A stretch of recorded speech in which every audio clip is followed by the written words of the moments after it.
You want investors for your next film production? Here's how to use taxes to position your project to make it a no-brainer for investors. Your creative genius deserves the same precision behind the numbers. Welcome to Let's Get Fiscal, hosted by Anastasia, Maisha, and Danielle. Part of the women-led team at Coterie Tax. From smart tax moves to cash flow strategy, we decode everything it takes to run a thriving creative business so you can scale with confidence and sleep easy at night. Press play and let's grow your business.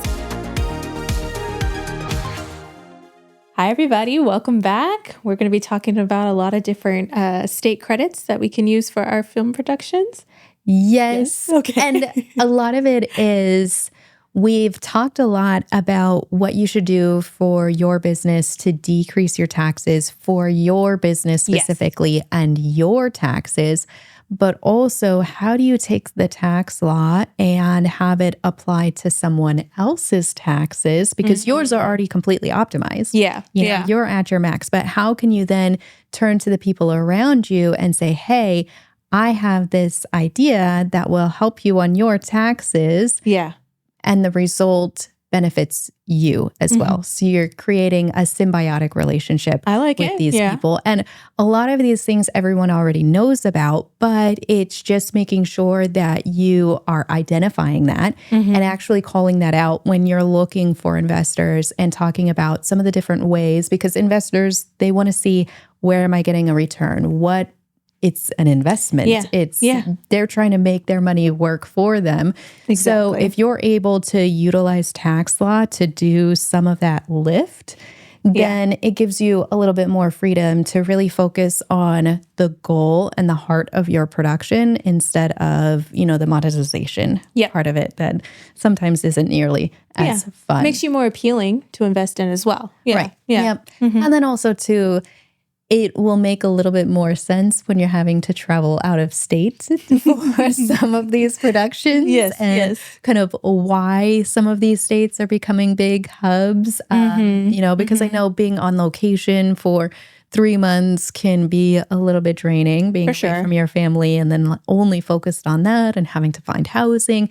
So understanding some of the reasoning why a larger production company might do that also helps you understand what's going on. And then you can utilize some of that, like I said, for your dream project to help you get that off the ground. Because sometimes, you know, maybe you're 90% of the way there for your production budget and you need that other, you know, just that small little bit to get to the rest of the way. So really when we're talking about negotiations and things like that, it is all about how you're positioning things. And even when you look at brands, if they're positioned in a certain way, they'll get a larger audience. So being able to take advantage of something like this and have it be at the forefront of the decision-making process instead of it being kind of on the back burner will incentivize more people. And then again, you'll be able to expand your audience.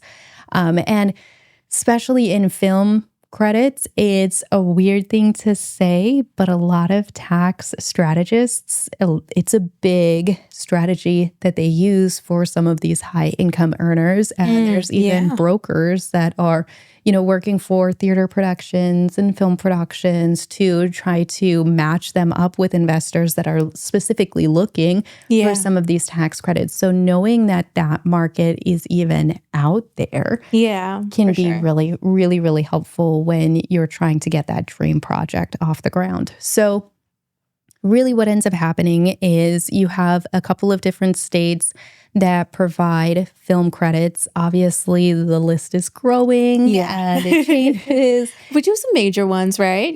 Right. So, I mean, I want to talk Georgia is a nice, really easy one. So I'm just only going to do a couple of those states so that it's easier math-wise. We love a good easy math project. And kind of talking through some of the reasoning and the ideal investor.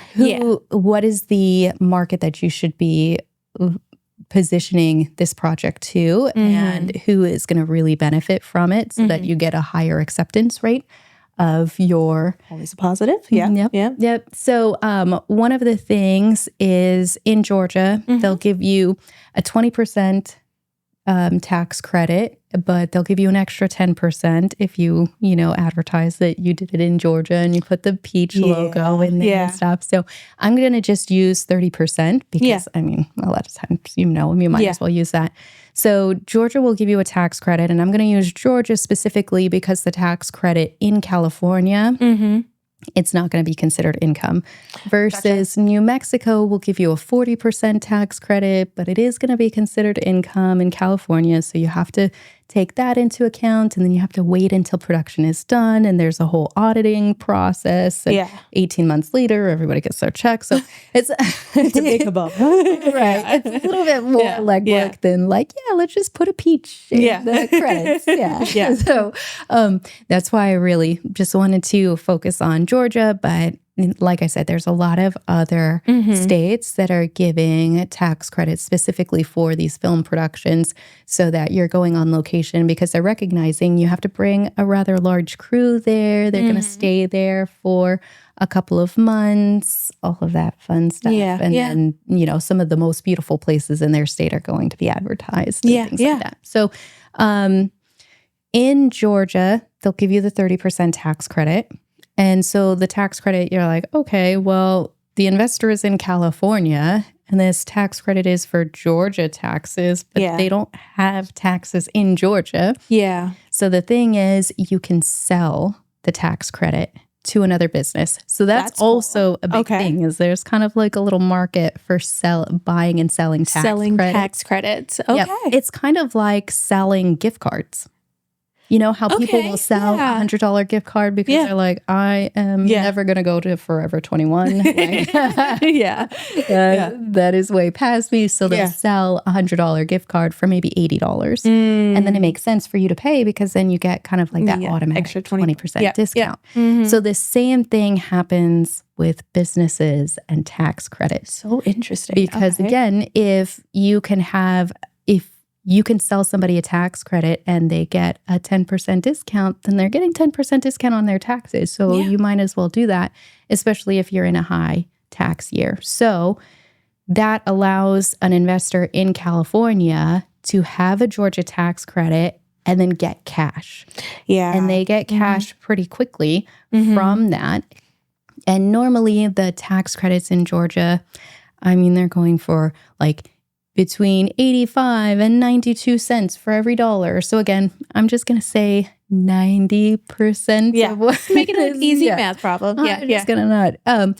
So when you have an investor that invests $100,000 into your production spends all of the $100,000, then that investor will get that 30% tax deduction that they then sell for 90%. So then they're getting, $27,000 back off of their $100,000, and you still are in the middle of production. Yeah. You haven't even released anything. You haven't gone to any of the film festivals to try to gain traction or tried to sell the script or anything. You haven't done they're already benefiting before at the end of this. Yeah. Right. They've already gotten back 25% of their money. And when you think, a lot of like indie and smaller productions, what are the chances that a lot of them are going to be making, millions and millions of dollars? It's a really good way to differentiate yourself from maybe one of the other productions because you say like, this isn't a loss leader. You are getting money back. Yeah. So not only do you have that tax credit that comes into play,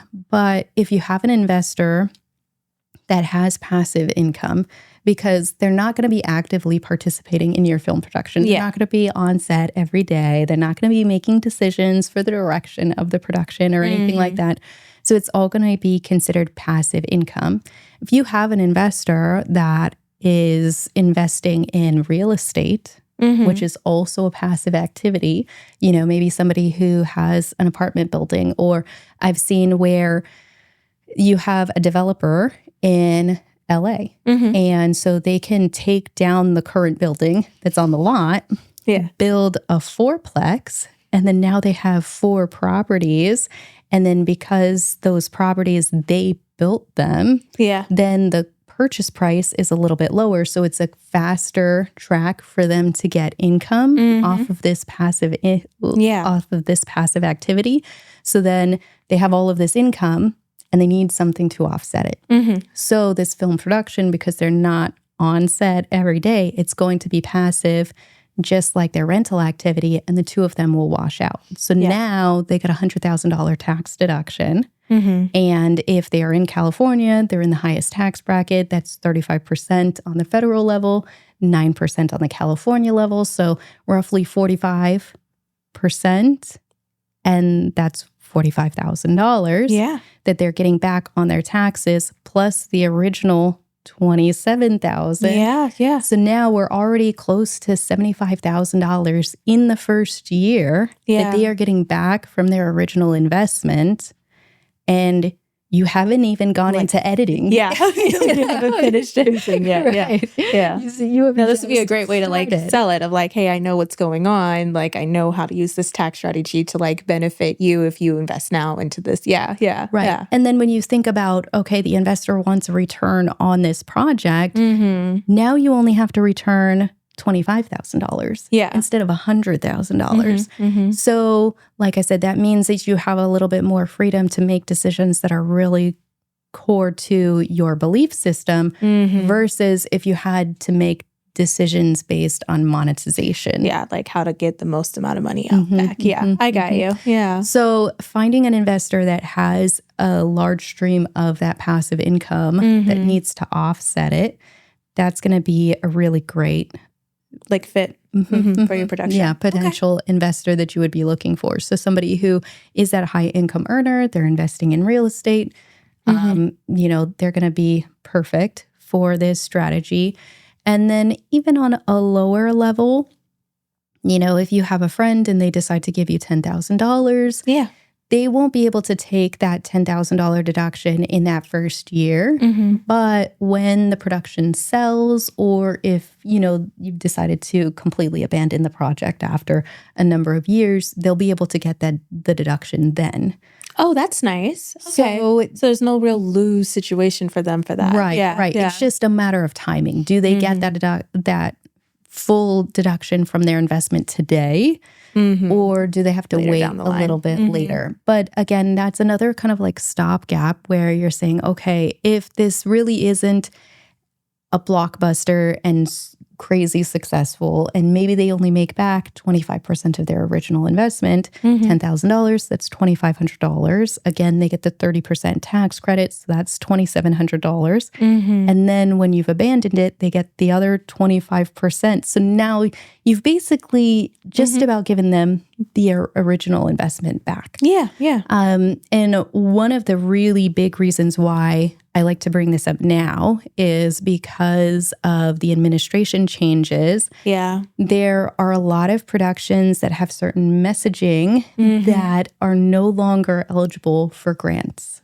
So things like if you are heavily focused on LGBTQ plus awareness or female-driven productions, minorities, and, you know, all of these things are really super important stories that need to be talked about. And they're also productions, you know, business owners that need that additional push to get out into the industry because they are so underrepresented. So if you find someone that is really super passionate about, you know, getting the Native American story out there and what it's like, and, you know, I mean, there's a lot of different things, but I mean, being able to push that, they wouldn't be able to get federal grants right now.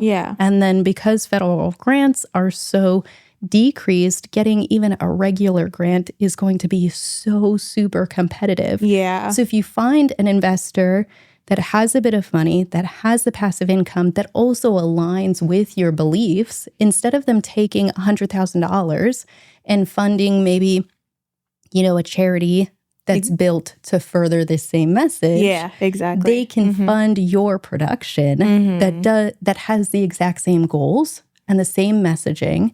But when they're putting $100,000 into the charity, they only get the, you know, the tax deduction. And there's, you know, certain limitations and all of that things. But let's say they were able to take the full charitable deduction, that's $45,000 that they would get back. You're able to give them back an extra 30%, which is almost, you're pretty much doubling, and you have the same goals and you're in alignment with what you are doing. So, I mean, especially as these productions are getting a little bit harder and harder to find funding, it's really super important that you are positioning yourself in a way that makes the production really investable. And maybe putting that message at the forefront and saying, okay, this is what we're focused on. This is the goal and this is the message of the production. And here's what we're trying to increase empowerment. Or, I've seen some charities that are really big on female-led producers. So if you have a team that's like really heavily female-led or, minority-based, they're investors that would already be investing in causes like this. So being able to make sure that your production aligns with that and you're making that known to people. And then you're able to tell them, hey, you can do everything that you want to do, but now you get additional tax savings here. So it makes actually you look really good.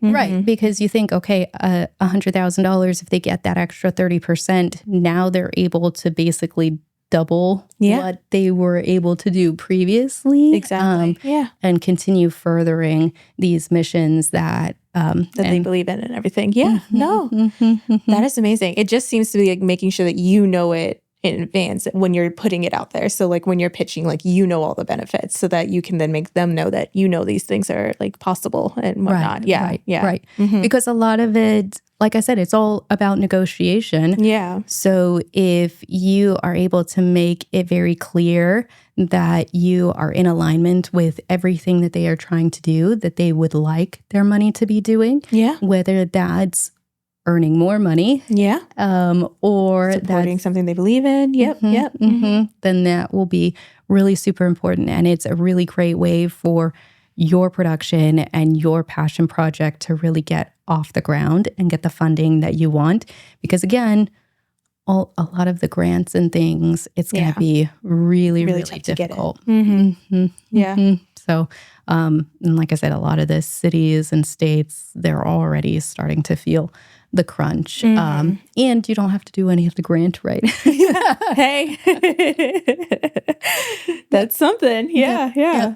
So it's a great example of how, yes, you want to focus on taxes to lower your own tax liability, but also recognizing that you can use tax law to benefit your company in other ways. So that indirect decrease of another person's tax liability can help you incentivize others to give more towards your production and get that kind of off the ground. Amazing. So it's definitely worth looking into. I mean, obviously there's a few more costs associated with going on location and what time of the year. I don't know. Georgia has some weird rodent problems. So. I didn't even know what the rodent problem. I was just the humidity part where like the air is wet and like the AC is wet. Everything is wet. But New Mexico has some.